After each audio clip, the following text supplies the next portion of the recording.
Hello everyone, so welcome to lecture number 30. So we were actually looking at Ellingham diagrams. So Ellingham diagrams tell us, so this is a concept borrowed or so well established in the field of corrosion engineering. Right? So when does iron corrode? What should I do to prevent iron from corrosion and so on? And so even in functional films, right, so we have a lot of oxides, functional materials. There are a lot of oxides that grow, right. So in 1 dimension, 2 dimension, thin films of oxides, 3 dimensions, right. So essentially we need to understand whether an oxide will form or not, right. And if the oxide is not so whether we have to reduce an oxide. For example, if I want to make silicon, right, so from silicon oxide, then I have to reduce silicon oxide, and at what conditions is it possible? I should do some chemistry to give to get to synthesize the material of interest to me. And most of so with respect to oxides, Ellingham diagrams actually give us a very visual cue of whether I can make them or whether I cannot make them, right. So oxides and their corresponding native elements, right. So silicon plus oxide gives rise to silicon oxide, right. So in that context, we started by actually so writing an Ellingham equation, right. So any oxidation equation of a metal or any element. It doesn't need to be a metal, right. So let me change the color because this was done in the old class. I am just going to recap it, right. So as this equation, so every time we are going to put the number of moles of oxygen to be 1, right. So oxygen reacts with a metal to give rise to metal oxide, right. So that is what this reaction is, and then we know what is the the Q for this reaction, which is just the activities of the products divided by the activities of the reactants taken in a certain way, and so one of them is a gas, so I have a PO2 coming, right. So instead of activity I use the fugacity, right, or the partial pressure of oxygen, right. So fugacity turns out to be the partial pressure at so for ideal gases and non-interacting gases, and this is the activity of the metal, right. So and then we use some certain laws called Raoult's law, Henry's law, etc. But so without going into too much details, in general I am going to assume that all these concentrations are dilute enough, right. So metal, for example, is in a solution of other metals and it's dilute enough that I can assume this to be an ideal solution. This is an ideal solution too, it's in a solution of other oxides, right. So instead of using activities, I can replace the activities with concentrations, right. So MPOQ divided by concentration of M times PO2, right, and so on. So now we said if we have a pure metal, pure compounds on both sides, then my Q is just 1 by PO2 because the activity of MgO is 1, the activity of Mg is also 1. In this case, Mg plus O2 gives rise to MgO, right. Okay, so that is good. So this is how I understand the chemical reaction, and we said Q has all the important information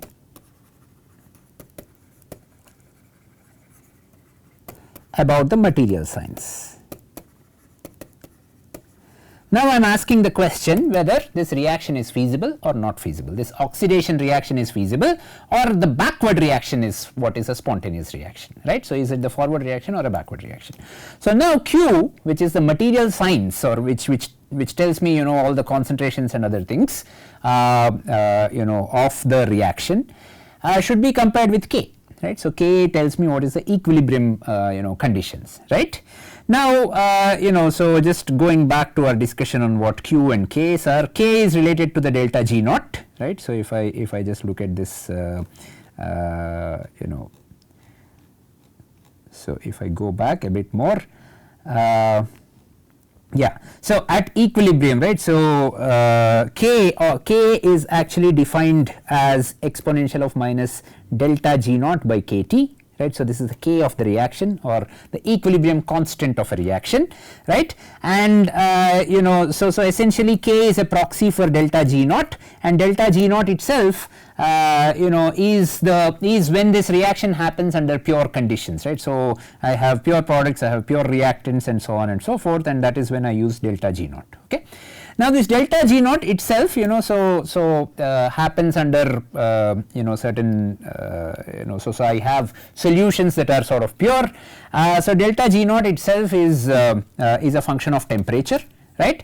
And we said delta G naught is, how is it a function of temperature? Delta H naught minus T delta S naught, right. So, the assumption is delta H naughts and delta S naughts are sort of constant, that delta G naught I can just write it as I can just plot it as some kind of a straight line, right. So, if I take a reaction such as Mg plus half O2 gives rise to 2 Mg plus O2 gives rise to 2 MgO, right, and I am asking what is the delta G naught of this reaction as a function of temperature.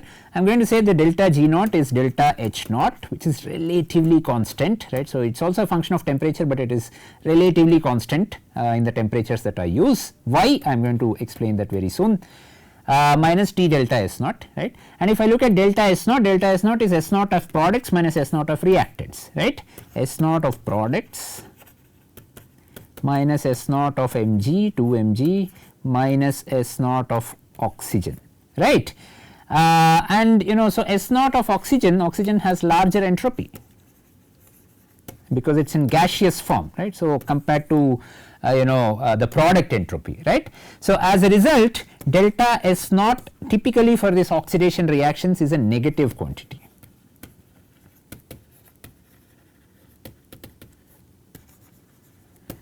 Oxidation of solids or liquids elements, right. Typically, this is just typical. There are exceptions and we will see what those exceptions are, but so typically delta S naughts are negative numbers, and if delta S naughts are negative numbers, minus T delta S naught, this dependence, right, is a straight line which just goes like this, right. So it's a straight line whose slope is positive, slope is minus delta S naught, and that is a positive slope, okay.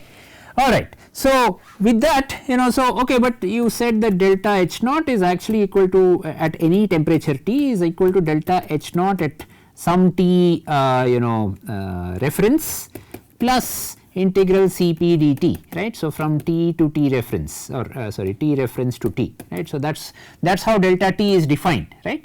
But then so if this guy is in orders of 100 millijoule per mole, sorry, what did I say for the numbers? I think I gave you the numbers earlier. So, this is about, what did I write? Yeah, hundreds of joule per mole, right. So, not millijoule. So, hundreds of joule per mole, right, and whereas this number is about tens of joule per mole. So, in general I am just going to ignore this in comparison with this, right. So, ideally delta H naught is function of temperature, delta S naught is a function of temperature. So, delta G naught, which is delta H naught minus T delta S naught, should be some kind of a non-linear function of temperature, right. But I am going to approximate it to be some kind of a linear function of temperature, right.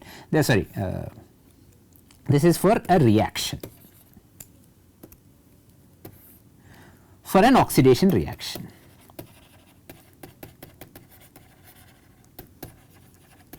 Okay. All right. So, now let us go back here. So, I have a unique way of getting delta G naught, right. So, for example, Zn plus O2 gives rise to Zno. The delta G naught of it follows this trajectory, right, from 0 degrees Celsius, not 0 Kelvin, 0 degrees Celsius all the way up to 800 degrees, all the way up to some 400, this is 600, all the way up to 700 degrees Celsius, right.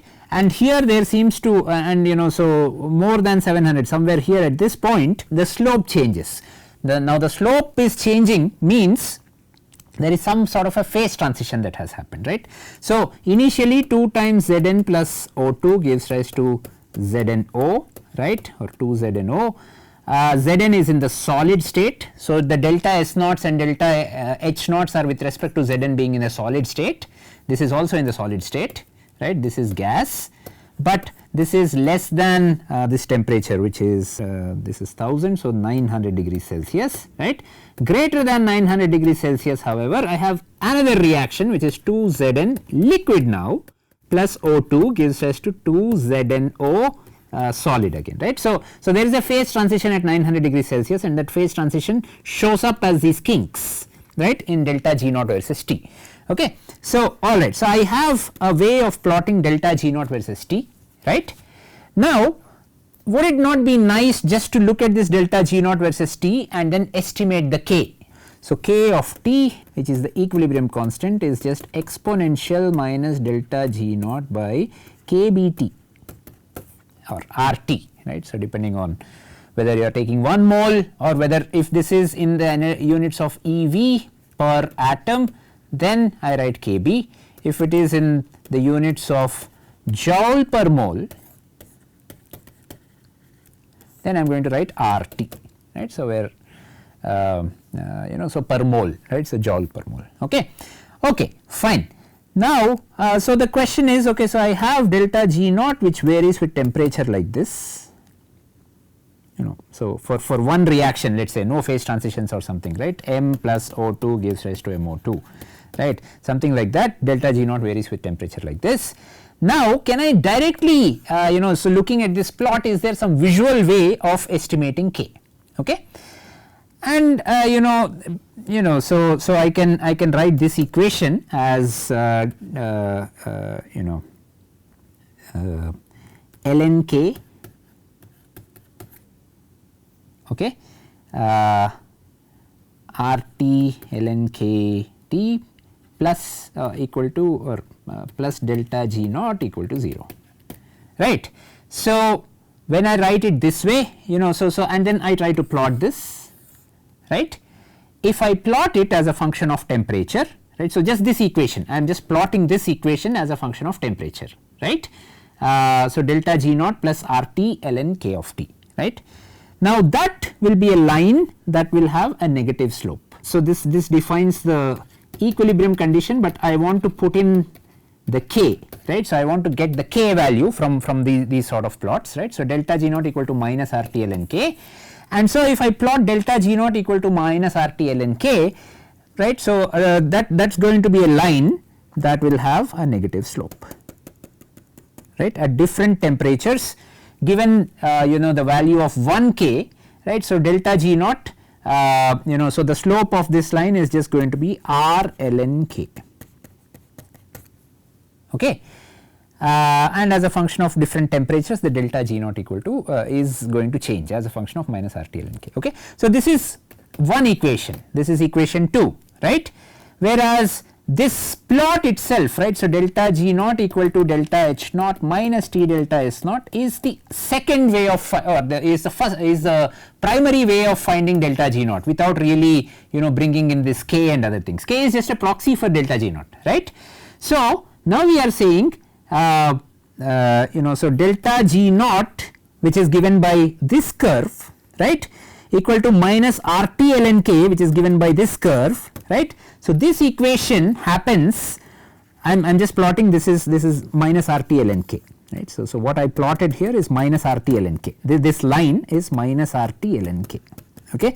So now delta G naught equal to minus RT ln K only if wherever graphically this minus RT ln K line intersects the delta G naught as a function of T line, right. So wherever this blue line gets intersected by this dotted line, right. So that is the point, or that is the point at which I have delta G naught equal to minus RT ln K, right. So that is the equilibrium point, correct. Now if I change the temperature, this line is going to change, delta G naught is just going to remain the same, right. So I have a different equilibrium, correct. So with different temperatures I have different equilibria, right. Delta G naught, again let us draw this properly, right. So I am at the cost of repeating myself, this is delta G naught as a function of temperature, right, and this is let me draw this in black, this is RT ln K minus RT ln K, okay, so as again as a function of temperature, right, but or K is a constant at a given temperature, right. But with various temperatures, if I change the temperature, this line is going to change, right. right, and this point here,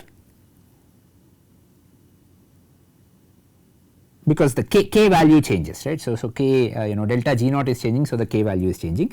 So, graphically this point tells me the equilibrium, right. So, at that temperature this point tells me what is the equilibrium, delta G naught equal to minus RT ln k, right.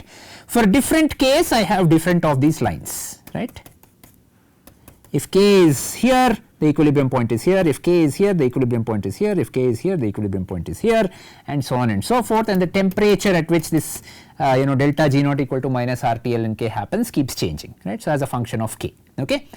Now, so that so I can read that off, right. So then I will construct an axis here, right. So, I will construct an axis of k. So, here this is a so called Ellingham diagram. Again, let me just recap. You have every so calcium plus oxygen gives rise to calcium oxide, right. So, that is this line, right, and there is a phase transition here, right. Then magnesium plus oxygen gives rise to magnesium oxide. There are two phase transitions, right. So, one is magnesium transforming into liquid, one is magnesium oxide transforming into liquid, right, and so on and so forth, right. So, everything is lined up in order of their delta G's, right. So, this is delta G naught as a function of temperature, okay. Now, so I have now understood how to construct minus RT ln k, right. So, that will be constructed from this axis here, right. So, I have drawn another axis at 0 Kelvin, ideally I should do it at 0 Kelvin, right. So, this map starts at 0 degrees Celsius, okay. Alright. So, from 0 Kelvin I have erected this flag, right, and so I want to calibrate this axis, right. So, I want to calibrate so how to read off k easily, okay. So, and I want to read off k at a temperature of 600 degrees Celsius, I want to read off k of zinc oxide, right. Now, how am I going to read off k? I am going to erect a line from this pole at 0 Kelvin, right, and so that is going to be the slope of this is going to be RT ln k. But I do not want to calculate RT ln k is the slope of this and then get the k by taking e power minus whatever the slope divided by RT and so on. I do not want to do math, rather I just want to extend this up to here, right, on my, this is the calibrated line of k's. I want to extend it up to here and then read off the value of k, right, and like I said, right. So, this is the inverse axis is k, right. So, whatever this is 1, this is 10 square, 10 power 4 and so on and so forth, okay, and the value of k will be something like 10 power 28, right. So, that is the value of k equal to 10 power 28. So, that is what I have read off from this Ellingham diagram, okay. Now, for pure compounds we have seen that so Q is equal to 1 by PO2, right. So, for M and MOX being pure compounds, right, and at equilibrium Q equal to K, right. So, then Q so the equilibrium condition is defined by K equal to 1 by PO2. So, whether I write K or whether I write 1 by PO2, right. So, for the pure reaction, right. So, this is M is in pure state, M is not in a solid solution or M is not in any sort of solution, M is pure, MOX is also pure, right. So, it is not also forming solutions with other oxides, then K is just 1 by PO2, right. Now, in that, so that defines the equilibrium condition,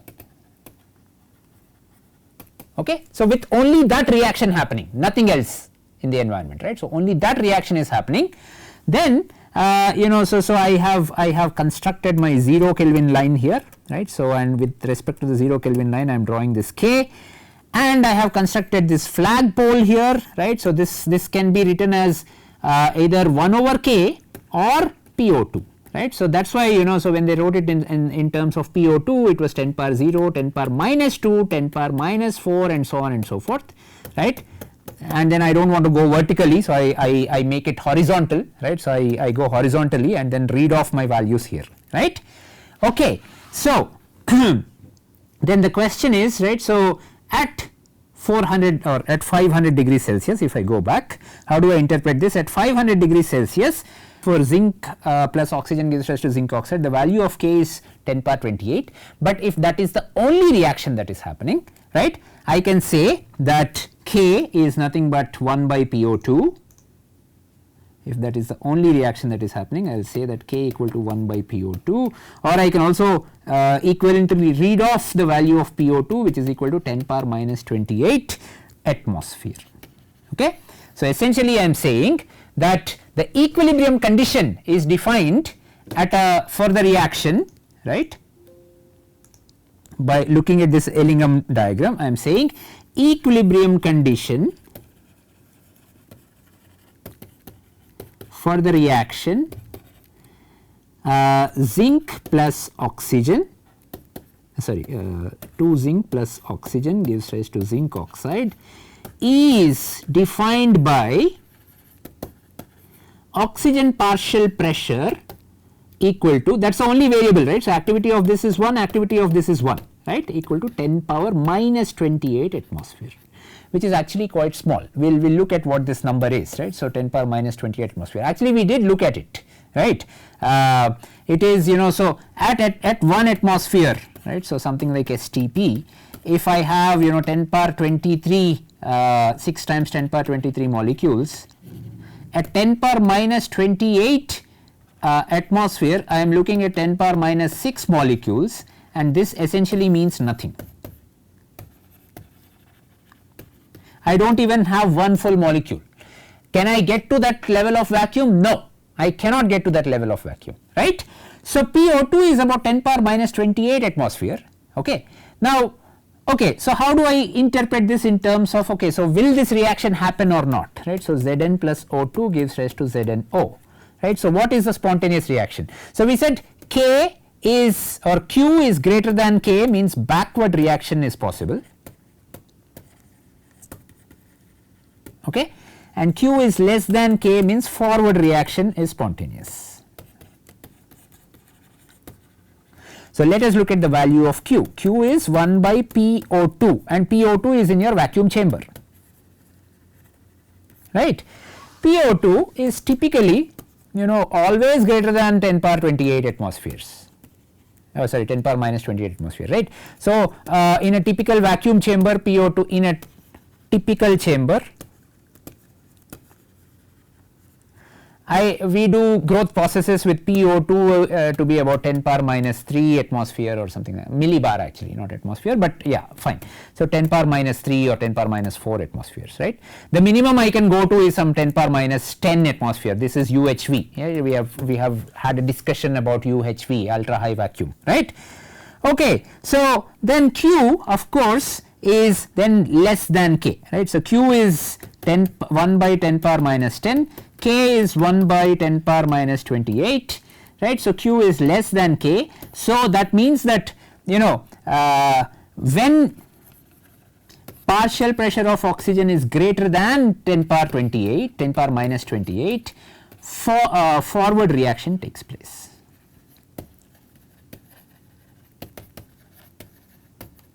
Right, or zinc is always oxidized, right.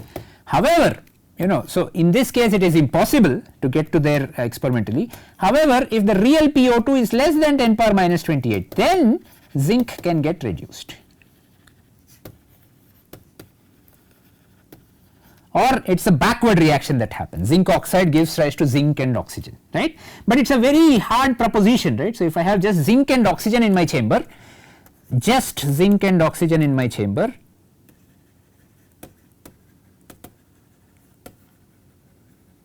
right, and it is at 500 degrees Celsius, zinc always oxidizes,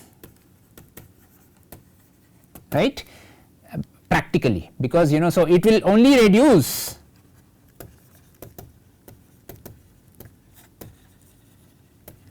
if partial pressure of oxygen is less than 10 power minus 28 atmosphere, which is almost impossible to achieve, right. Okay, fine.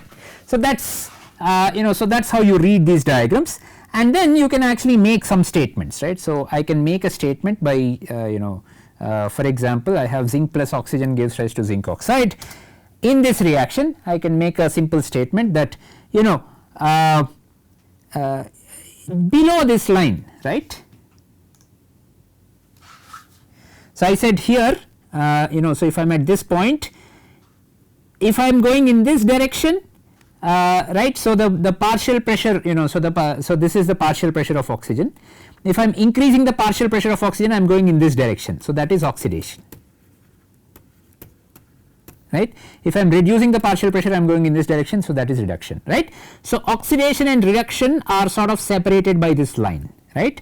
So, above that line zinc oxidizes, below this line zinc reduces, and then you have a recipe to calculate the partial pressure of oxygen required for this oxidation to happen and reduction to happen, right. So, I am telling you everything possible, right. So, below this there is reduction, above this there is oxidation, and I gave you a recipe of just finding out what is the partial pressure of oxygen required for oxidation. So, what is the equilibrium partial pressure of oxygen? Above that I am oxidizing, below that I am reducing, okay. So, that is the way. So, it becomes very easy for me, I do not need to do the math at the back of my head. I will just look at this diagram, I am like, okay, this is the Ellingham diagram, I have the zinc plus oxygen which I can take from tables ideally, right. So, all thermodynamics, all these reactions are well studied and tabulated. So, I can take the delta G naughts of these reactions from tables, and these Ellingham diagrams are there for me to just read off, right. So, I am doing an experiment, I see the Ellingham diagram, I am like, okay, so my aim is to reduce zinc, I have zinc oxide, can I do that? I draw this line. Okay, at 500 degrees Celsius it is not possible, right, because I need a partial pressure of oxygen of 10 power minus 28 atmosphere.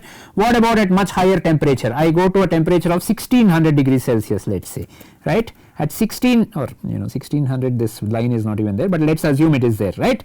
Then okay, so what is the partial pressure of oxygen that is required? Then maybe so it is about 10 power minus 5 atmosphere is the partial pressure of oxygen, then maybe, but at 1600 degrees Celsius zinc also vaporizes. So, I want zinc ideally in a solid state, not in the vapor state, right. So it's I can increase the temperature and try to reduce zinc, right, at higher temperatures and low enough oxidation oxygen partial pressures. But what is that low enough oxidation pressure? At a temperature of about 1600 degrees Celsius, maybe 10 power minus 6 atmospheres, that is achievable, right. So, I can go to 10 power minus 6 atmospheres, right, but then I have to heat it to 1600 degrees Celsius, then I can reduce zinc, right. So, that is what this Ellingham diagram is saying, right. But just by itself, if I am at room temperature, or if I am at 500 degrees, or if I am at 700 degrees Celsius, it's you are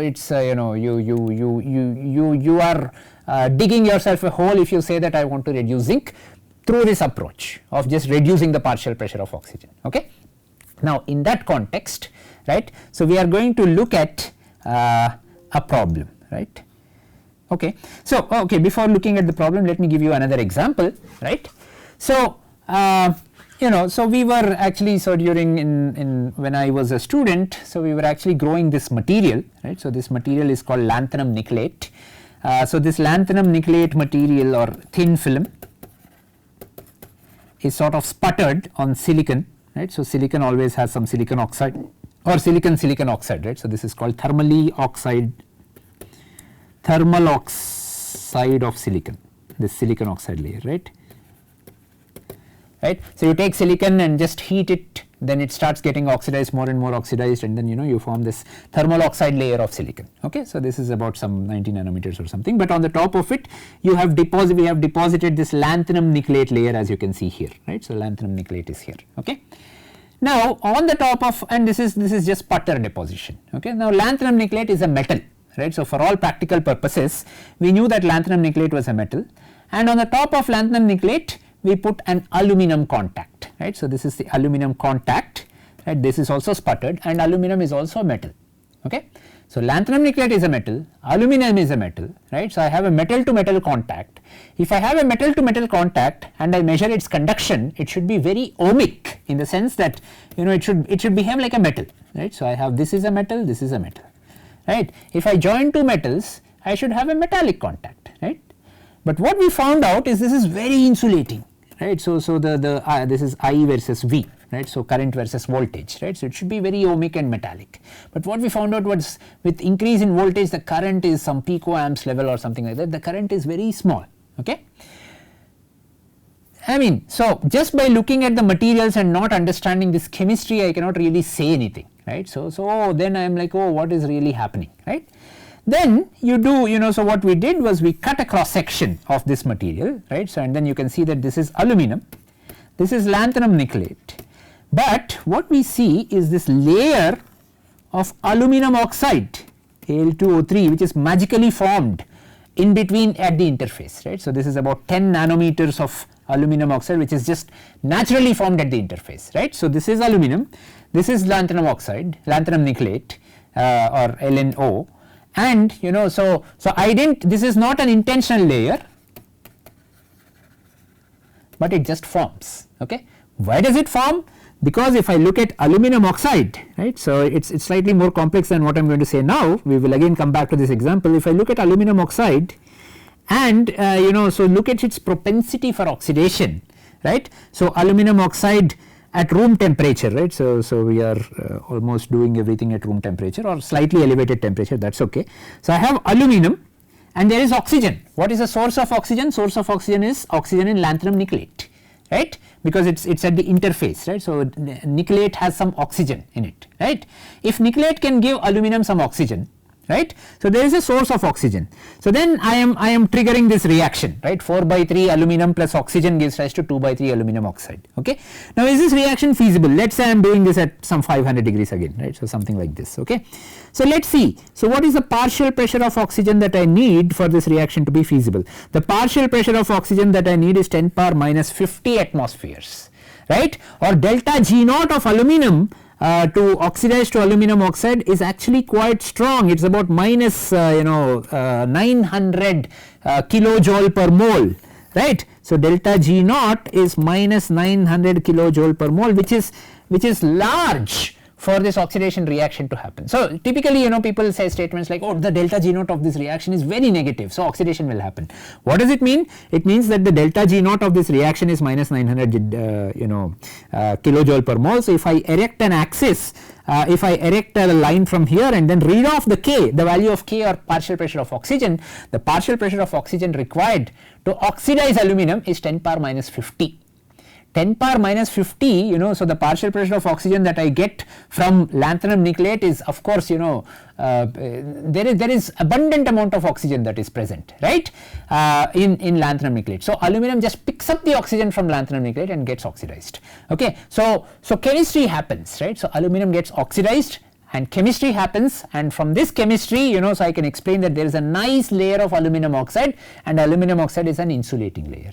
So, what I am essentially measuring are the properties of this aluminum oxide insulating layer, neither lanthanum nickelate nor aluminum, right. So, it is a sandwich layer of aluminum oxide which is an insulating layer, and that is what dictates the current, and the current is going to be super small. And so I can so there are some advantages of making aluminum oxide like this. You can reduce it, you can oxidize it, you can make a memory out of it, right, and so on and so forth. Let us not go into the details, but what is important in all these making these thin films, making functional materials, is there will be lot of chemistry happening. One needs to pay attention to this chemistry, right. So, in this example it is the oxidation reaction or the corrosion of aluminum. Aluminum does corrode at interface, right, and then this corrosion is a passivating layer. So, once it forms, that is it, it ends, but it does form this nice passivating layer of aluminum oxide, and this aluminum oxide should so it will not conduct electricity, right. So, from here to here it will not just conduct electricity. Okay. So, one needs to keep this in mind. So, it is not always what you make is what you get, what you make plus the chemistry that should happen will happen, right. So, the thermodynamic chemistry that should happen will happen. Okay. So, let me just write it down so that you do not forget it. Let us keep this. What you make plus the chemistry dictated by thermodynamics.